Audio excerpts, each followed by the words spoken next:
The town calls him coward. The army left him for dead.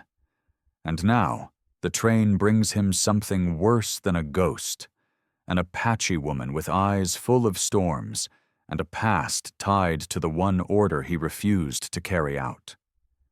What begins as a punishment will crack them both open beneath the unforgiving sun. The desert wind hit Clearwater like a curse.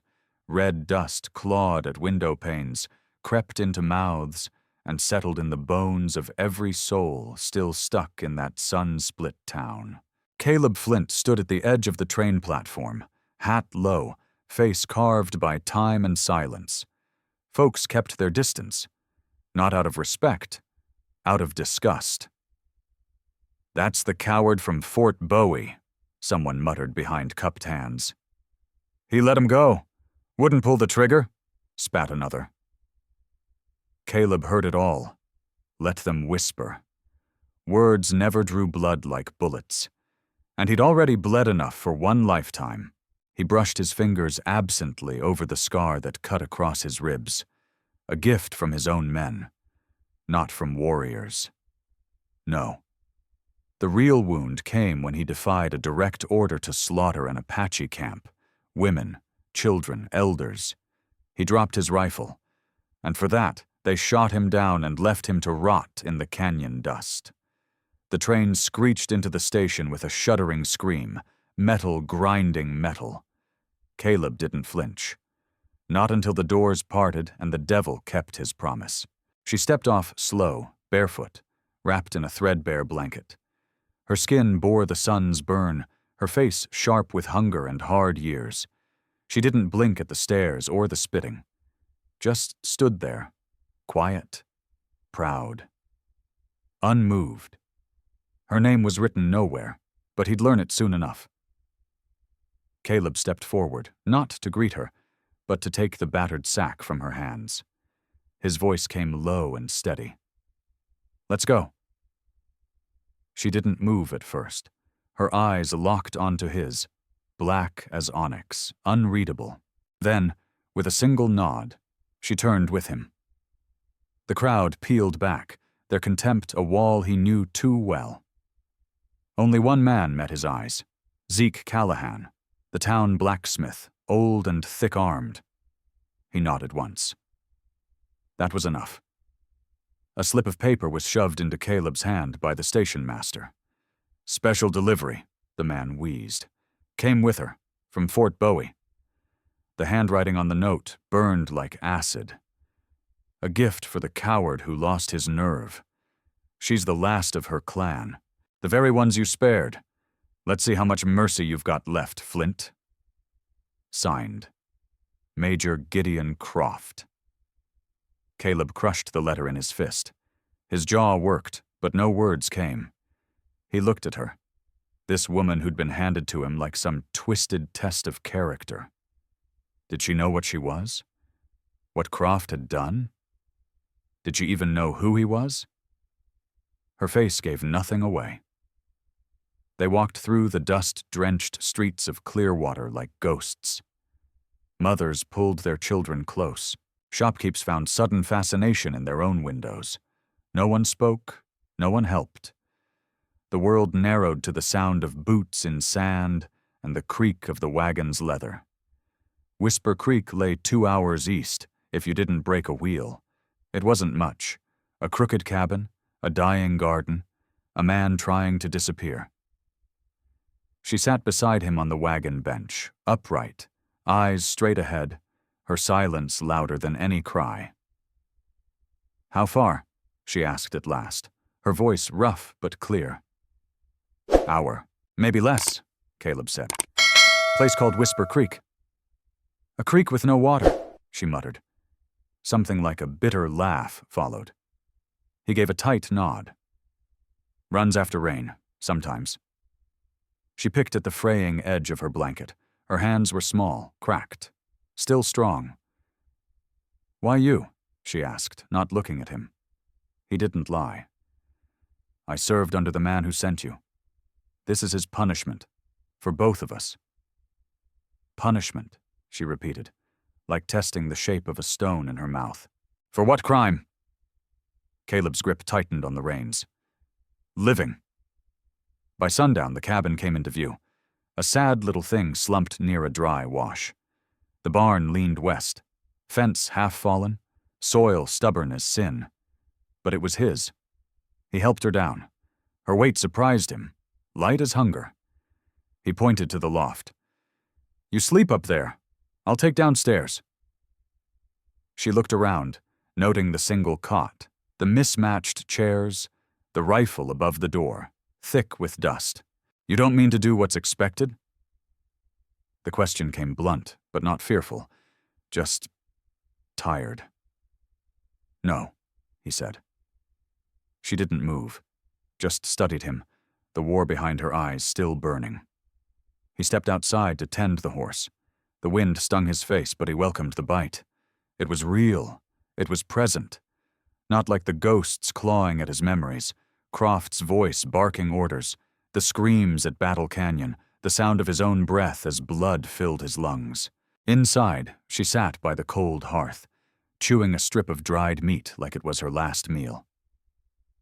He handed her a cup of water. She took it without touching his fingers. What did the letter say? She asked. He stared at the fireplace. Nothing worth remembering. But she knew. Somehow she already knew. I was there, she whispered. Battle Canyon. I saw you. You dropped your rifle. Caleb turned, stunned. And I saw you fall. Outside, the coyotes howled.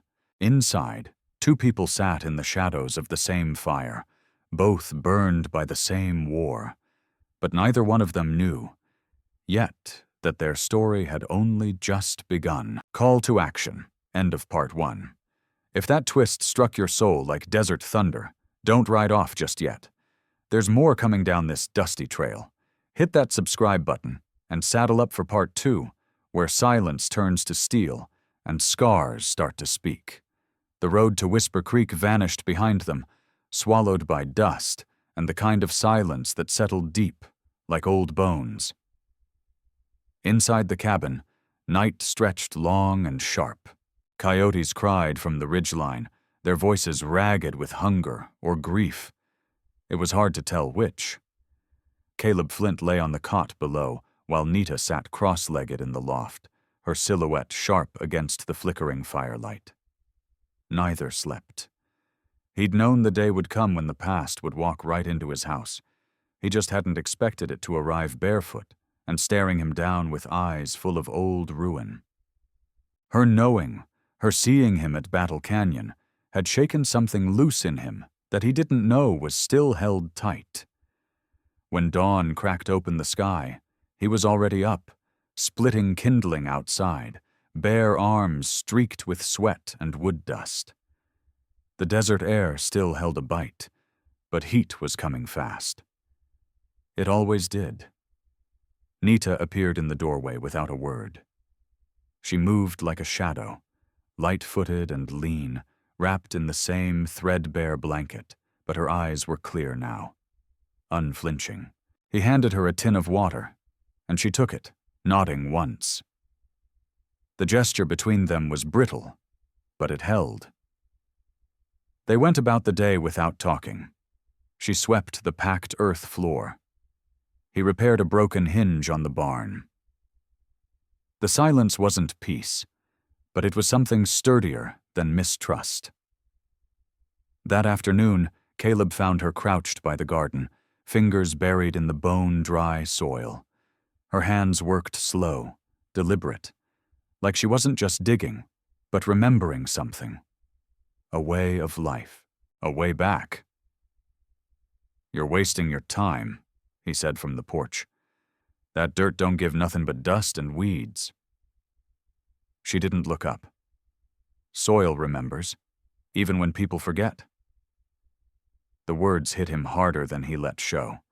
He tipped his hat and walked off, pretending not to feel seen. By evening, the sky turned the color of rust and blood.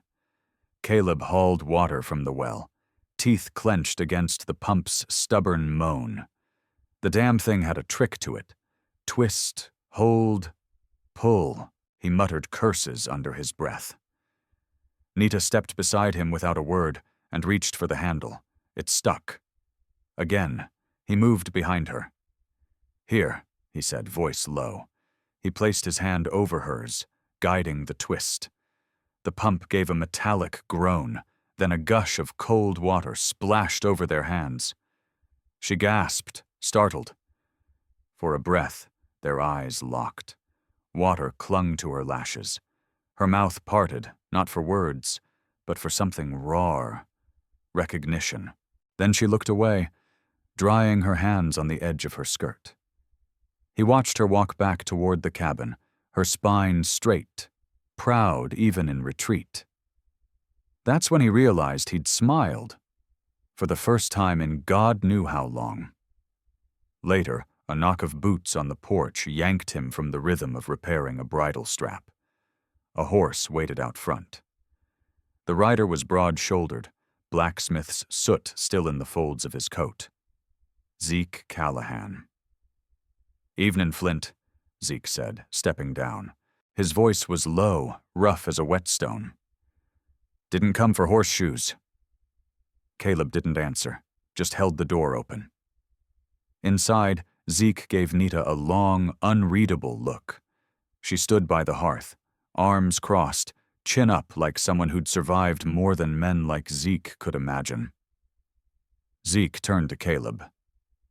"Thought you should know. Deputy Brody's been sniffing around town. Croft sent word.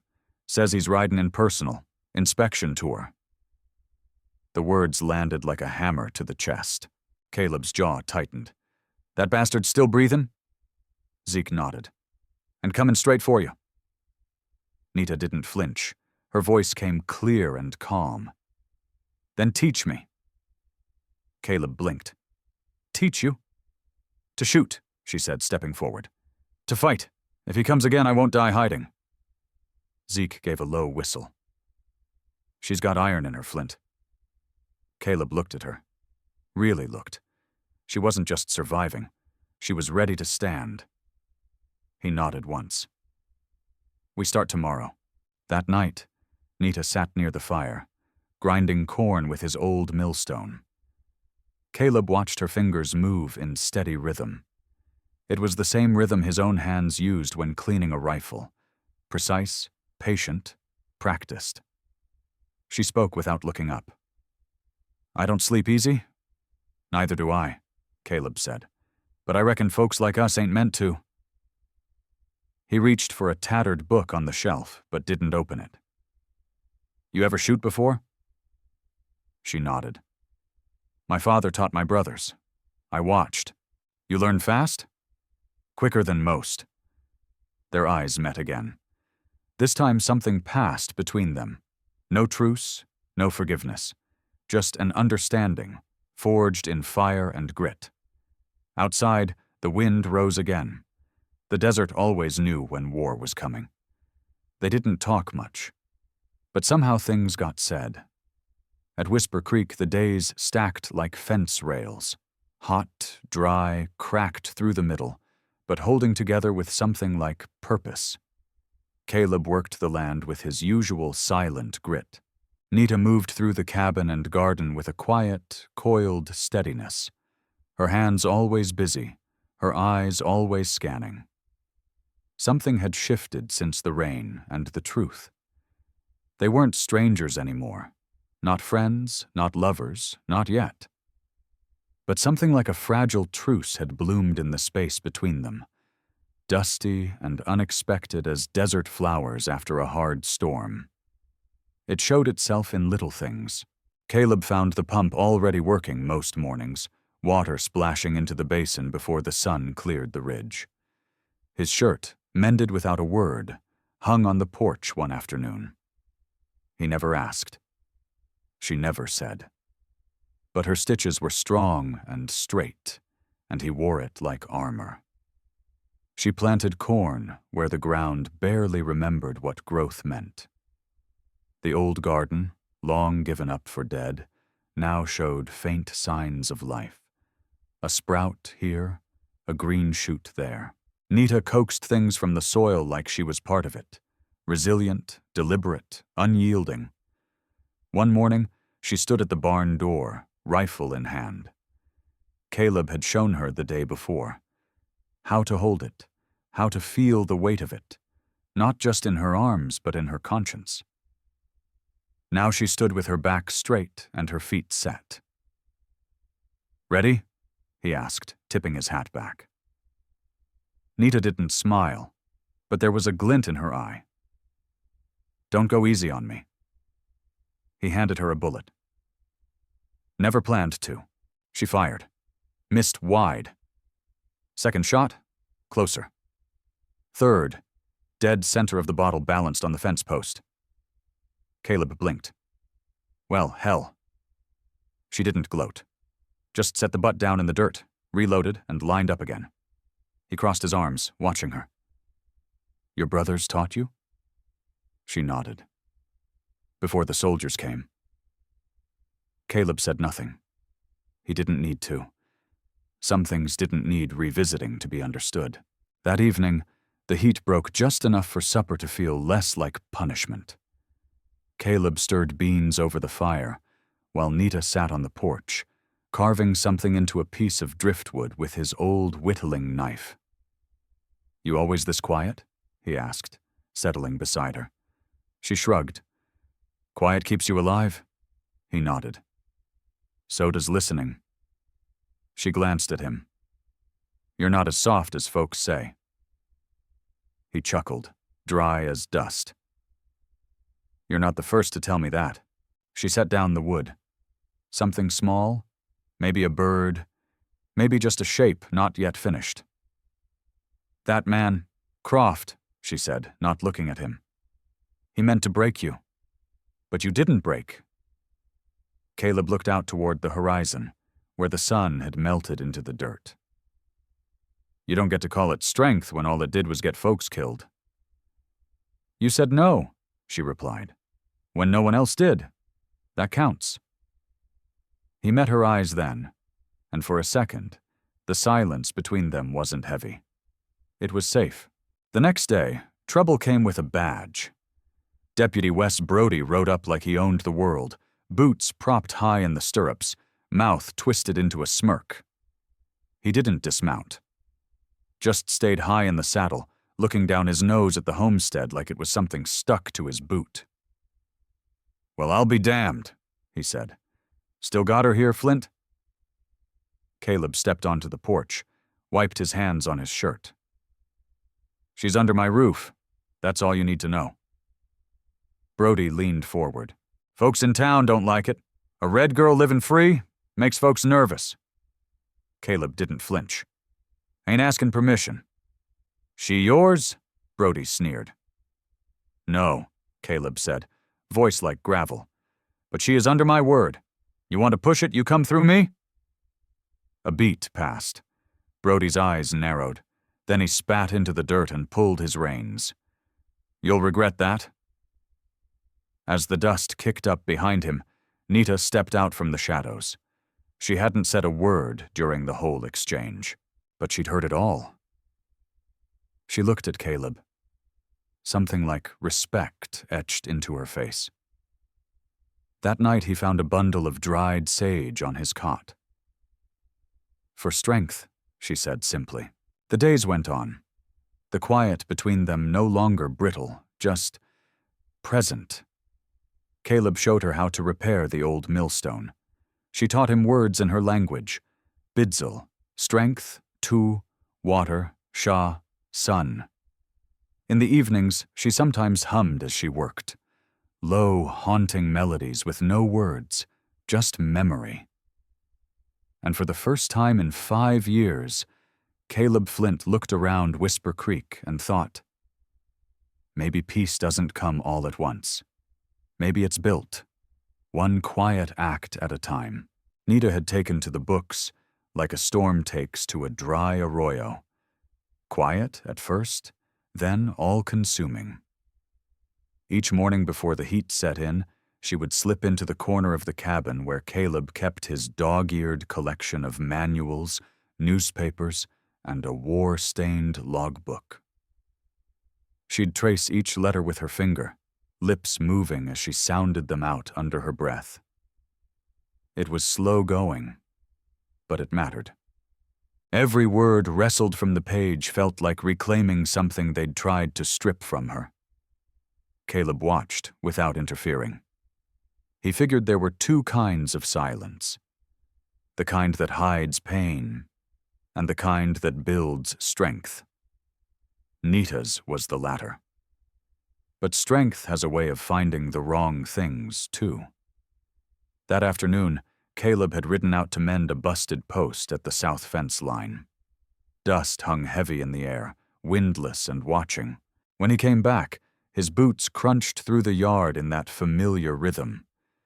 He knew something was wrong before the door even creaked open. Nita stood near the table. Her back was straight, her hands clenched around a sheet of yellowed paper, creased, sweat-stained, and inked in a handwriting Caleb hadn't seen in weeks. Croft's letter, his jaw locked tight as a branding clamp. "What are you doing?" he asked, low. She didn't flinch.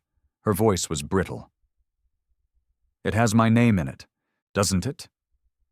Caleb stepped inside, closing the door behind him like it might muffle what came next. "That letter's poison." Her eyes didn't move from the page.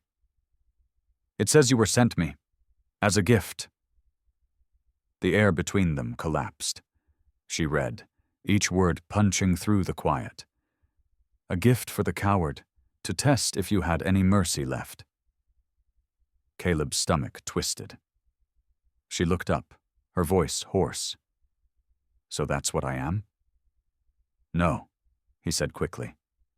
"That's what he meant you to be." "I never." She stepped back. "You knew all this time." "I didn't know how to tell you." Her face changed, like something inside her cracked but didn't break. "Not yet. So I was never a choice. I was just punishment." "No," he said again, softer this time, stepping toward her. "I never saw you that way." "Then why didn't you burn this?" she demanded, shaking the letter. "Why keep it? Why let it sit there in your drawer like some reminder of what I'm meant to be?" He had no good answer, only the ache in his chest and the weight of 5 years' worth of regret pressing down like a mountain. "I should have told you sooner," he said. "But I didn't because I thought I could outrun it. Thought if I kept my head down and did right by you, the past would stay buried." She dropped the letter to the floor like it burned her. Her voice shook. "You can't bury the dead if you keep dragging their bones around." Then she turned, pushed through the door, and vanished into the rising dusk.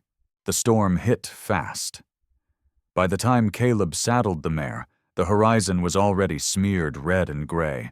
Grit clawed at his face, filled his mouth. He rode blind, boots pounding dirt, yelling her name into a wind that wasn't listening.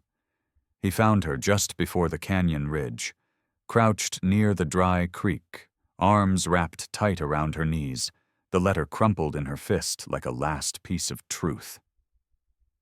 "Nita," he said, breathless, "you'll freeze out here." She didn't look at him. "Why do you care?" His throat tightened. "Because I see you." She turned, face streaked with dust, eyes dark and hurt. "You saw me when you needed forgiveness, not before." "I didn't pity you," he said. "I never did." "Then why keep me?" He knelt, voice raw. "Because I couldn't let them break you like they tried to break me. Because if I gave you back, it'd be like finishing what Croft started. And I couldn't live with that." Her voice cracked. "You think I need saving?" "No," he whispered. "I think I need forgiving." The storm wailed through the rocks like some ancient animal, clawing at them both. She looked down at the letter in her hand. Slowly she opened her fingers. The wind took it. The paper fluttered once, then vanished, ripped from them like a curse finally lifted. Nita looked up at him, and her voice was quieter, steadier. Forgiveness isn't mine to give." "I know," he said, "but truth is all I got left." She stared at him, long and silent. Then, without warning, she reached up, touched the side of his face with her dirt-streaked hand. "We're both broken things," she said. "Maybe broken things don't need fixing. Just someone to walk with." He held her hand to his cheek, eyes shut, jaw clenched. They didn't speak after that.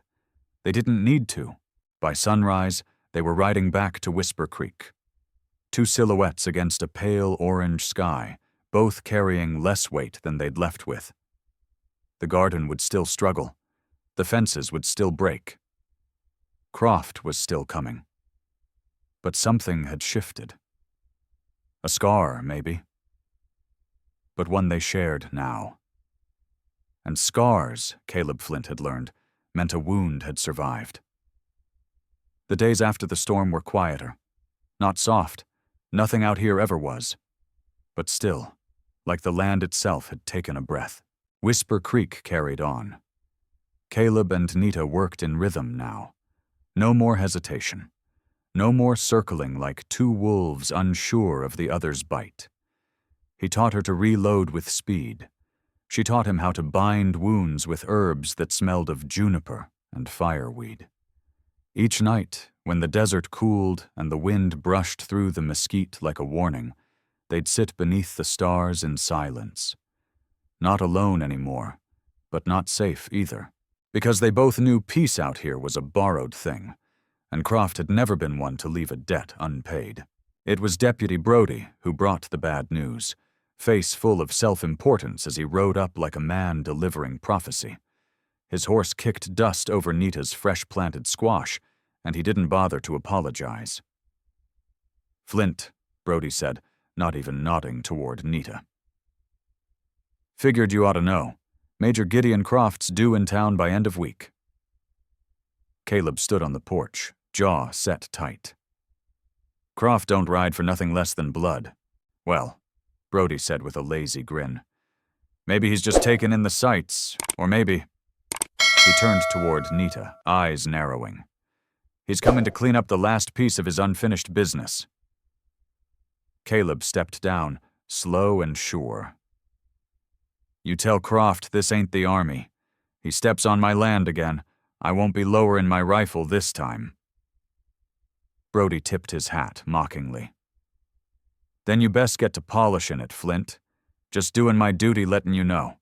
He rode off whistling, his shadow stretching long in the late light. That night, Nita didn't speak. She just laid her knife across the table, alongside a stack of loaded shells. Caleb took one look and understood. He went to the trunk by the bed and pulled out the old Colt. Cleaned.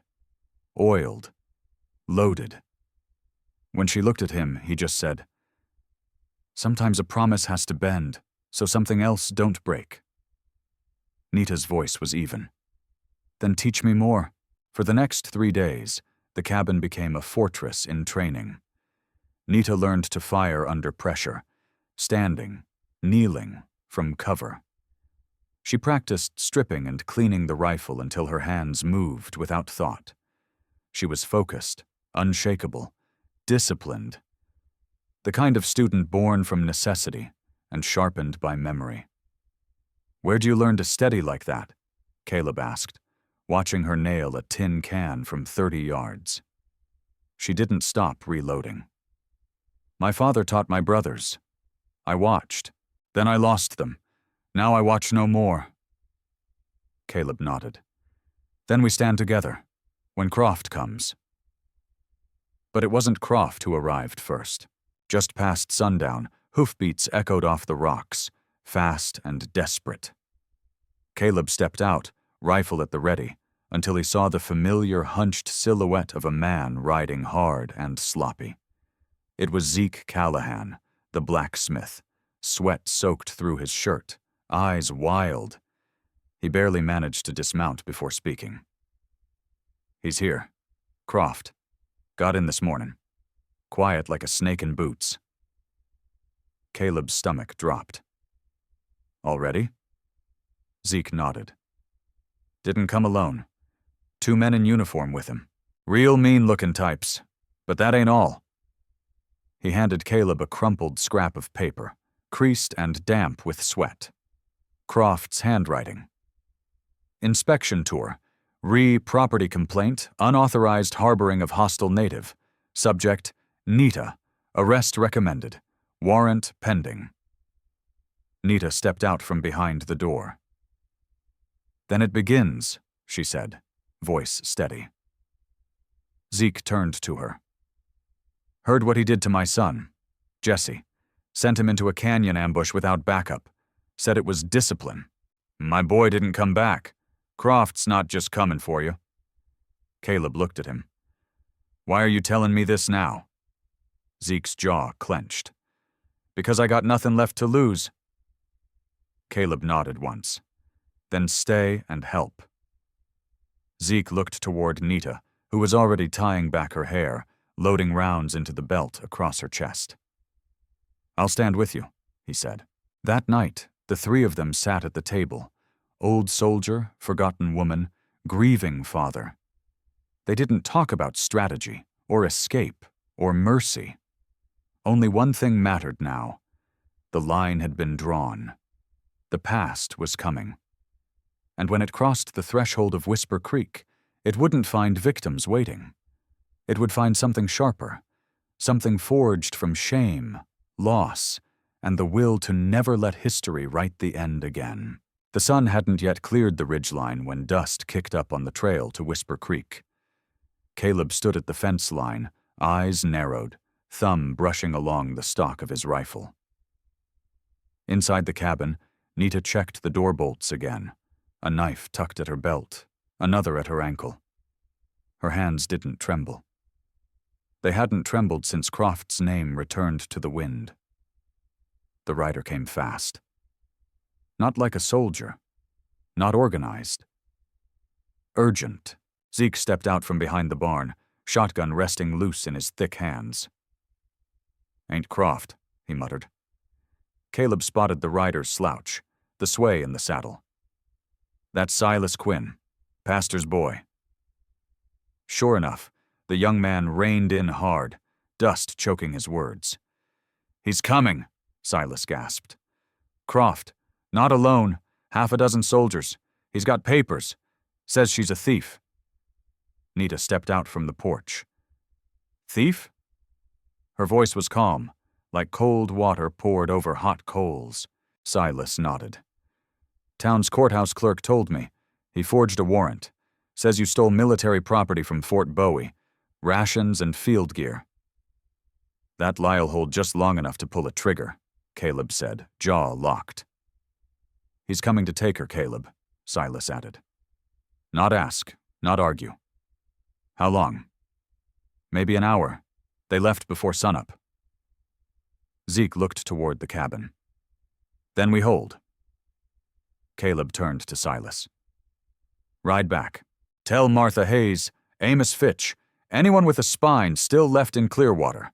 Croft ain't coming for justice. He's coming to finish the job the Army started. They've got a choice. Turn away again, or stand. Silas gave a sharp nod and took off down the trail like the devil was biting at his heels.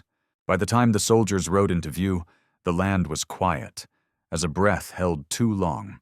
Croft came first, proud, polished, and smug. His boots gleamed, his coat pressed. Behind him, 6 blue-uniformed soldiers fanned out like a pack of dogs. Nita stood in the cabin doorway, head high, rifle at her side.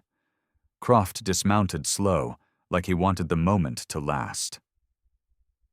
Well, well, he drawled, eyes sweeping the yard. Didn't expect a welcome committee, Flint.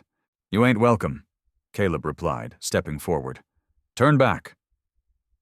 Croft smiled without warmth. I've got a lawful warrant. She's wanted for theft of federal property. You stand in the way, that makes you complicit. Caleb raised the rifle just enough to make a promise. You want her, you'll walk through fire. Croft's smirk faltered just slightly. You really want to die over this? Behind him, The soldiers shifted. Hands to holsters, eyes scanning. Then a voice cut across the tension. "Funny thing about fire, Major. It draws company." Croft turned. Across the ridge came dust. Not military dust, town dust, Clearwater dust. Zeke grinned. "Looks like company showed." First came Martha Hayes, long skirt flapping, shotgun resting like she was born with it. Amos Fitch next, face like a plow blade, carrying an old hunting rifle. Silas was back too, riding hard. And more. 10, maybe 12 folks in all, spread across the trail behind Croft. Not soldiers, just neighbors, farmers, merchants, folks who'd buried sons and daughters and brothers for lies told in polished offices. "This ain't military business," Zeke said, stepping to Caleb's side. "This is personal. We remember Battle Canyon." Croft's lips curled. "You people have no authority here." Martha cocked her shotgun. "Neither do you."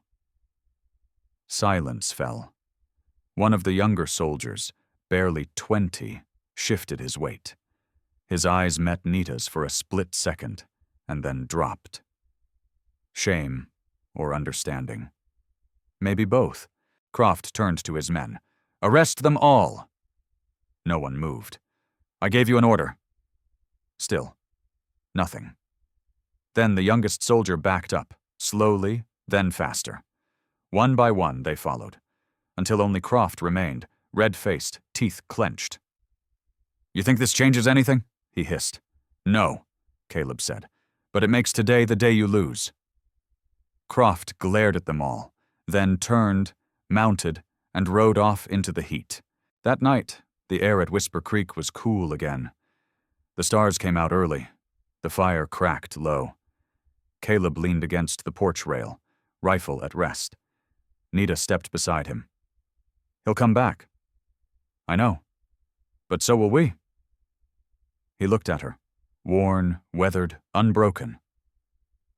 "You sure you want this fight?" She nodded. "I've lived in the shadow of it too long. If the fire's comin', I'd rather stand in it than run." He watched the night for a long time after. Croft was wounded now, and a wounded predator don't limp away. It circles back, and when it did, they'd be ready. The next morning, the sky hung low like a threat. Gray clouds sprawled over the valley, holding back a rain that wouldn't come. Caleb Flint watched the horizon from the edge of the field, jaw locked, rifle leaning against his leg. He wasn't waiting. He was expecting. Behind him, Whisper Creek breathed quiet. Chickens scratched in dust. The forge had gone cold for now. Zeke said no man could work iron with gunfire hanging in the air like thunder. Nita had disappeared out back after sunrise. She did that lately, when silence pressed too heavy. But this time, she returned with something in her hand. A strip of painted cloth. Torn, weathered. Caleb turned. "What's that?" She hesitated. "It belonged to my brother, JC." He studied her face. She hadn't spoken his name in weeks. "Found it near the South Trail," she added. "Half buried. You think Croft?" "No, not his kind of trail." Her voice was low but sharp. "Apache sign. Faint but recent. They passed near here. Not scouts, family." Caleb nodded. "Could be he's alive. Or someone who knew him. Either way, it means something." But whatever quiet hope flickered in her voice got cut off by a thundering hoot from the ridge. Zeke came loping down on horseback, face hard as boot leather. "We got trouble," he called. Croft's posted bounty flyers in Clearwater. Caleb cursed under his breath. "Dead or alive?" he asked. Zeke grimaced. "Alive, for now. But the way it's worded, dangerous deserter, accomplice to theft, traitor to the Union. It's a death sentence with pretty paper on top." "Amount?" $200. Even Nita blinked. That was enough to tempt starving men, drunk men, and desperate men with no compass left. Caleb took the flyer from Zeke. The sketch on it was crude, but recognizable. "She can't stay here," Zeke said.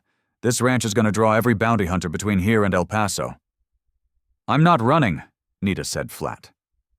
"Didn't say you had to," Caleb replied, folding the paper slow. "But we need to move. Lay smoke. Head east. Follow the waterline. Maybe double back to Sierra Draw."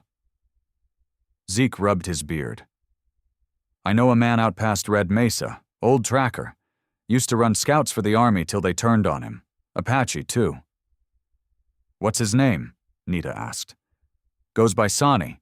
Keeps to himself. But if anyone can find your brother's trail—" Nita nodded once. They packed light: water, dried venison, ammo, a spare horse.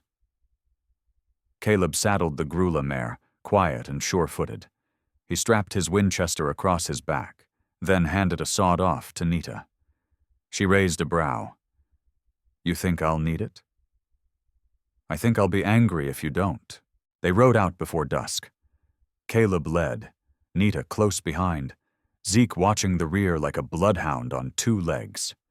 By midnight, they'd crossed the riverbed and made it into the canyon flats. The stars were sharp above them. Coyotes called, but far off. At camp, they didn't speak much. Caleb sat beside the fire, whittling without purpose, eyes on the dark. Nita cleaned the sawed-off methodically, like it was a prayer.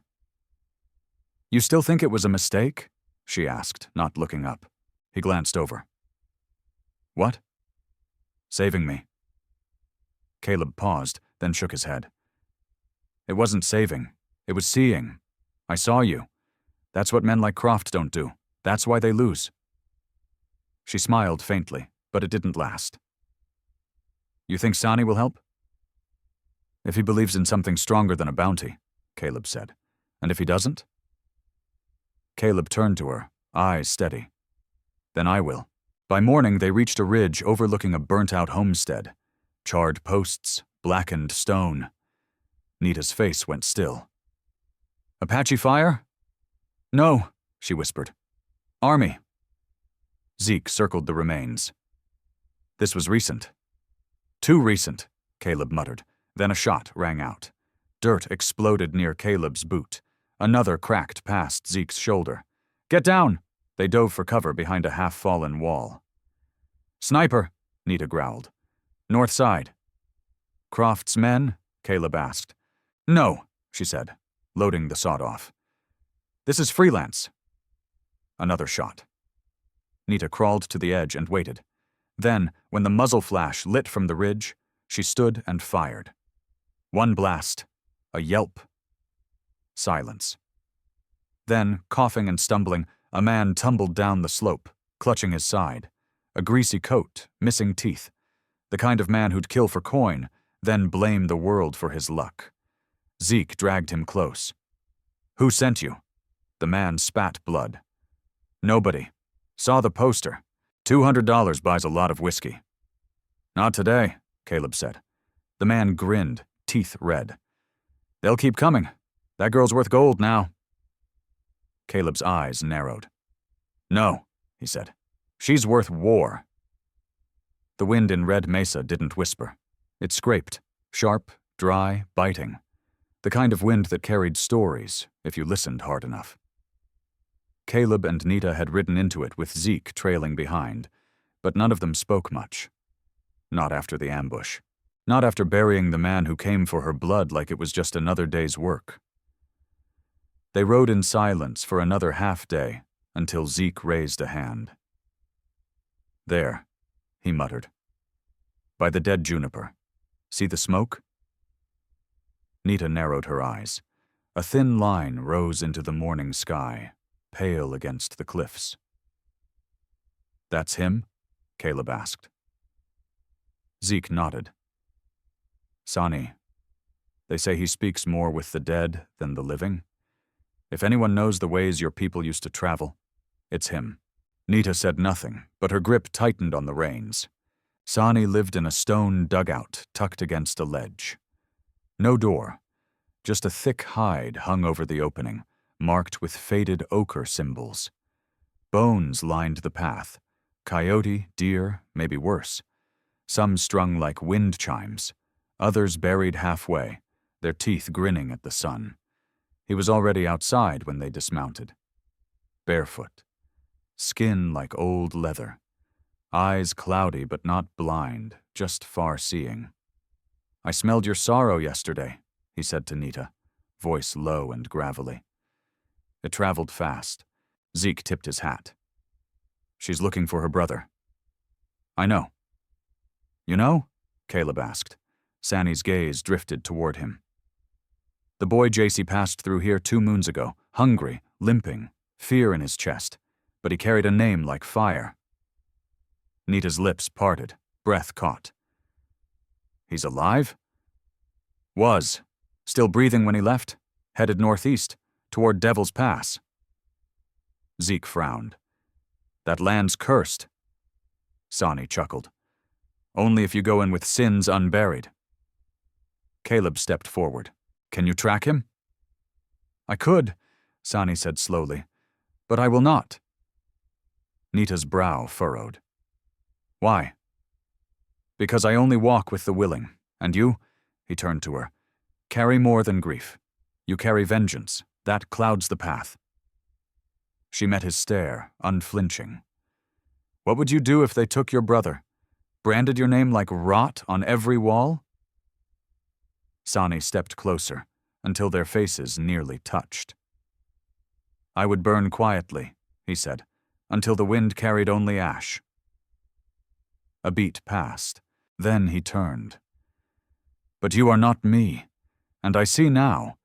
You would carry your brother through fire if it meant one breath more." He walked back to the hide-draped doorway. "Then follow." They spent the night in silence again, under the red rock cliffs. Sani did not cook. He lit no fire, but he drew maps in the dust with a stick, marking dry wells, old paths, places where the wind lies. "That's where you'll find him," he said, pointing to a place called Crow's Bend. Nita traced the line. "You're not coming?" "My part ends here." Zeke huffed. "Figures." But Nita turned and bowed her head, not out of submission, but gratitude. "You gave me more than a trail. You gave me belief." Sani didn't answer, only tapped the earth once with his stick. Not all spirits wear faces. The next morning they rode out again. The terrain grew crueler. Sharp rocks, no water, buzzards circling overhead. At mid-morning, Caleb reined in hard. Smoke, small, faint, coming from behind a ridge near Crow's Bend. Zeke unslung his rifle. "Could be him." "Or bait," Caleb muttered. Nita drew her sawed off. "We'll go around. Come up behind the hill." They dismounted, crept low. As they rose to the ridge, Nita froze. Below was a boy, maybe 12. Skin sun-scorched, hair wild. One leg twisted wrong. He sat by the fire, talking to himself. "JC." Her breath hitched, but before she moved, Caleb caught her arm. "Wait." 3 other figures emerged from the rocks. Not soldiers, not Apaches, mercenaries, hired knives. One of them pulled a map, Sani's map. They were using JC as bait. Nita's hands trembled. "Now what?" Zeke whispered. She looked down at her brother. "He's not alone anymore," she said. Nita didn't flinch as the wind whipped grit across her cheeks. Down in that dusty hollow, her brother sat barely upright, eyes glassy, unaware he was being used like a worm on a hook. Caleb, crouched beside her, clenched his jaw. Zeke's rifle was already shouldered, but his hands didn't shake. "3 of them," he whispered. "Maybe 4. Looks like bounty types. That tattoo on the tall one? He's ex-dragoon. That makes him mean and greedy." Nita's breath came shallow. "They used Sani's map." Or they followed us, Caleb muttered. Either way, it didn't matter. The trap had been sprung, and they were walking into it with eyes wide open. She scanned the rocks behind the mercenaries. Tight terrain, but passable. Her voice was calm, steady as a morning prayer. I'll go down. Draw their eyes. Zeke, from the bluff. Caleb, you flank left. Cut the tall one if he moves for JC. You'll get killed walking in like that, Zeke hissed. She looked at him, eyes dark as canyon shadow. He's my brother, and I won't let him die in front of me. Zeke grunted, but Caleb caught her arm before she stood. You sure you're not chasing ghosts, Nita? He asked. No, she whispered, just bringing one home. She walked slow, hands visible, the way women had to when too many guns were close. Her boots crunched gravel. The fire crackled louder as she approached, but the mercs noticed her before she cleared 20 paces. Well now, the tall one drawled, stepping forward. Looks like the little savage found her way back. Nita didn't blink.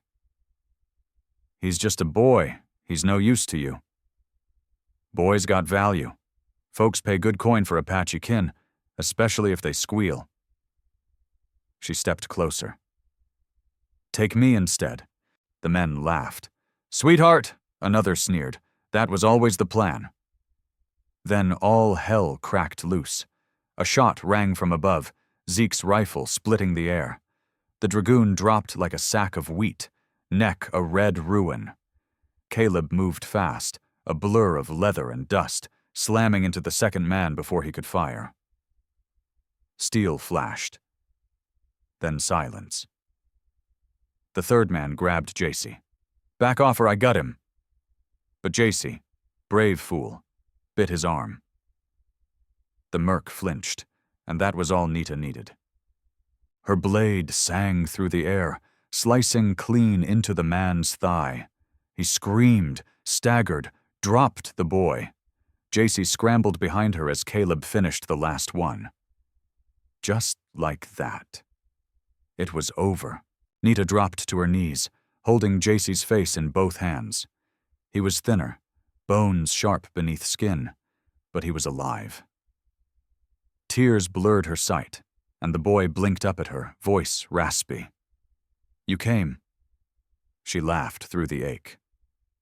I never stopped. Zeke crouched nearby, checking bodies. Damn vultures, all of them carrying Gant's seal. Caleb's face darkened. Silas Gant sent bounty hunters after a child? Zeke held up a folded parchment.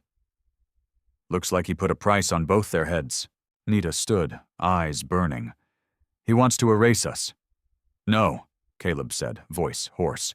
He wants to bury what he did. Zeke looked at him. You gonna tell her? Nita froze. Tell me what? Caleb didn't speak right away. He knelt and stirred the fire with the toe of his boot, letting the ash rise before facing her. Years ago, before the raid, I rode with Gant's men. Didn't know what we were doing till it was too late. Your father's village, Eli Hale. He tried to stop them. I let it happen. I didn't pull the trigger, but I didn't stop it either. Silence fell like a storm. Nita's stare cut him deeper than any blade. You knew. I came to find you. To fix it. Not for redemption. There ain't any for me. Just a chance to do something right. She didn't speak. Just turned away, her breath shaking. JC looked between them, confused. Then she said quietly, I trusted you. I know. Zeke stepped between them. We can settle this later, but we need to ride. Gant won't stop. He's sending more. Nita finally turned. Then we end it. They buried the bodies shallow. No prayers, no stones. At sundown, 3 riders moved west. One carried the weight of a boy's life. One carried the weight of truth, and one carried fire. The sun hadn't yet touched the canyon rim when they reached Red Mesa. Below, Like a scar in the land, Silas Gant's estate sprawled out. Red roof, wide corral, 2 hired guns on the porch drinking coffee as if the world owed them peace. But the world didn't owe men like that anything, not after what they'd taken. Nita sat atop her mare, wind teasing strands of her braided hair, face shadowed with resolve. JC slept slumped against her back, small arms clutching her waist. He didn't stir when the horse snorted. Zeke rode behind, rifle laid across his lap. Caleb, quiet, battered, guilty, held the lead. He'd barely spoken since the confession. A part of him hoped she'd cut him loose. But she hadn't. Not yet. They dismounted behind a dry ravine, tying the horses where the brush thickened. Nita tucked her brother beneath a ledge, placed her hand over his heart. "I'll come back," she whispered. "You keep this fire burning." Zeke checked his rounds, steady as ever. Caleb stood apart, spine taut. He reached into his coat, pulled free a small leather pouch, and held it out to her. "Your father's. I kept it. After." She took it without a word, fingers tracing the beadwork like a memory. Her face didn't soften. Then she turned and started walking. They crossed the dirt yard just after the rooster crowed. One of the guards spotted them and reached for his belt, but Zeke dropped him with a shot clean through the chest. The second man staggered, firing blind, but Nita moved like smoke. 2 steps, knife out, slash through the wrist, and he dropped screaming. The house door swung open. Silas Gant stood in the threshold, silver hair combed back, boots polished, expression calm as a coiled rattler. Behind him, a dozen men stirred from breakfast. "Well," he said, "the dead walk." Zeke raised his rifle. "Call him off, Silas." But Gant's eyes were on Nita. "You're Hale's girl. I remember your mother. Wild eyes, fire in her voice. I see you carry it too." "You burned my father's name," she said. "Now I've come to burn yours." Gant chuckled. "You think I built all this by kneeling to ghosts?" Then Caleb stepped forward. "No," he said. "But you buried too many bodies under it." Gant's eyes narrowed.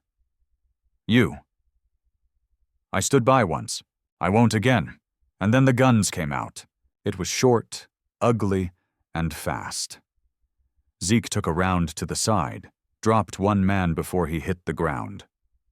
Caleb shoved Nita down behind a water trough, caught a bullet through his thigh, but still managed to knife a gunman clean in the gut.